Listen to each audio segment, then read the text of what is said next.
რეჟიმის პოლიციამ ინდიგოს ჟურნალისტი დააკავა. საბასორდია დიღმის იზოლატორშია გადაყვანილი, მას დაუმორჩილებლობას ედავებიან. ჟურნალისტი მარჯანიშვილის მეტროსთან აიყვანეს, როდესაც მეგობრების სანახავად მიდიოდა.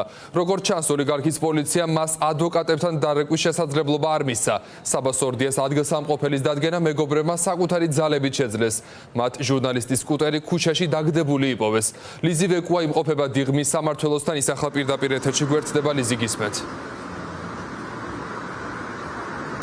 დიახ, გიორგი, რამდენიმე წუთის წინ დიღმის მთავარ სამმართველოსთან მოვიდნენ საბასორდიას ინდიგოს ჟურნალისტის მეგობრები და ასევე მისი უფლებადამცველი და მისი უფლებადამცველი დაახლოებით 5 წუთის წინ შევიდა საბასორდიასთან. ჯერჯერობით არ გვაქვს დეტალები თუ როგორ მოხდა საბასორდიას დაკავება ან რა მიზეზით დააკავეს ის, მაგრამ ვიცით რომ საბასორდია ინდიგოს ჟურნალისტი დაკავებულია ადმინისტრაციული სამართალდარღვევის 173 მუხლით, რაც გულისხმობს პოლიციისადმი დაუმორჩილებლობას, მაგრამ სხვა დეტალები ჯერჯერობით უცნობი არ არის, როგორც მისი მეგობრები და ასევე ინდიგოს აღმასრულებელი დირექტორი ნატა ძევლიშვილი ჩვენთან საუბრისას აღნიშნავს, საბასორდია არ ასრულებდა პროფესიონალურ საქმიანობას, როდესაც ის გააჩერა პოლიციამ მარჯანიშვილის მეტროს მიმდებარე ტერიტორიაზე და ამის შემდეგ მოხდა მისი დაკავება. ამის შესახებ არავის არ შეუტყობინებია არც ოჯახის წევრებისთვის და არავისთვის საბას დაკავების შესახებ და მეგობრებმა საკუთარი ძალებით მას შემდეგ რაც საბა აღარ გამოვიდა მათთან კონტაქტზე რამდენიმე საათის თუ წუთის განმავლობაში, შემდეგ საკუთარი ძალებით დაიწყეს მისი ძებნა და მისი სკუტერი აღმოაჩინეს, სწორედაც რომ მარჯანიშვილის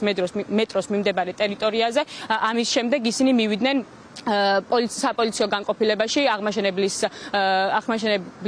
ქუჩაზე და ამის შემდეგ გაირკვა რომ საბასორდია ჟურნალისტი გადმოყვანილი არის დიღმის იზოლატორში. ჩვენ ცხადია ვკითხეთ მის მეგობრებს და აღმასრულებელ დირექტორსაც საბას ჯანმრთელობის მდგომარეობის შესახებ იზაოდეს თუ არა მასზე დაკავების მომენტში, თუმცა ამასთან დაკავშირებითაც არ აქვთ ზუსტი ინფორმაცია მის მეგობრებს. როგორც მათ გითხრეს, გამლელებმა აღნიშნეს რომ საბას დაკავებისას პოლიციას არ უხმარია ფიზიკური ძალა მისი დაკავების მომენტში, თუმცა როგორ განვითარდა მოვლენები შემდეგ მისი დაკავების შემდეგ მანქანაში, ესეც არ ვიცით. მოკლედ ასეთია ვითარება დიღმის იზოლატორში. საბასორდია ინდიგოს ჟურნალისტი დაკავებულია ადმინისტრაციული სამართალდარღვევის 173 მუხლით. ამ წუთებში მასთან შევიდა მის მოსანახულებლად უფლებადამცველიც და მეტი დეტალი მისი გამოსვლის შემდეგ გახდება ცნობილი. უნდა შევხვედროდით საბას და ერთადერთი რაც ვიცოდით იყო მარჯანიშვილის მეტროსთან ახლოს. ვეღარ უკავშირდებოდით, ჩავედით მეტროსთან, ვიცანით სკუტერი და მე მივხვდით რომ რაღაც არ მოხდა, თლად კარგი ამბავი. სავარაუდოდ მეტროსთან მდგარი კლიმპოლის მანქანა მივიდა და არ ვიცი დეტალები მეტი რა საუბარიან როგორ მოხდა ეგ ამბავი, მაგრამ ხო გადაიყვანეს განყოფილებაში იქვე აღმაშენებლის გამზირზე რომ განყოფილება. არანაირი ინფორმაცია არ გქონდა. ჯერ მივედით ფიზიკურად იზოლატორში და მე უკვე პრესამსახურსაც დაურეკეთ. და ხო როგორც ხდება ხოლმე თავიდან არ გვეუბნებოდნენ, მე გვითხრეს და რა ესე რაღაცა შევაკოციწეთ ინფორმაცია და გამოვიდა რომ არის ახლა აქ დიღმის იზოლატორში.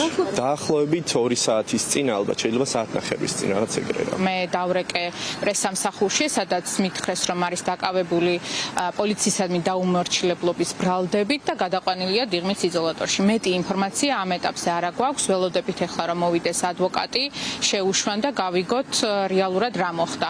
იმიტომ რომ ფაქტობრივად გამოვიდა ისე რომ თუ თქვა შენ თვითონ არ დაიწყე მოკვლევა, ადამიანი შეიძლება ისე გააქრონ რომ ვეღარ მიაგნო იმის გზაკვალს. არ დაურეკავთ, არ უცნობებიათ, არ იციან მისმა ახლობლებმაც რა მოხდა.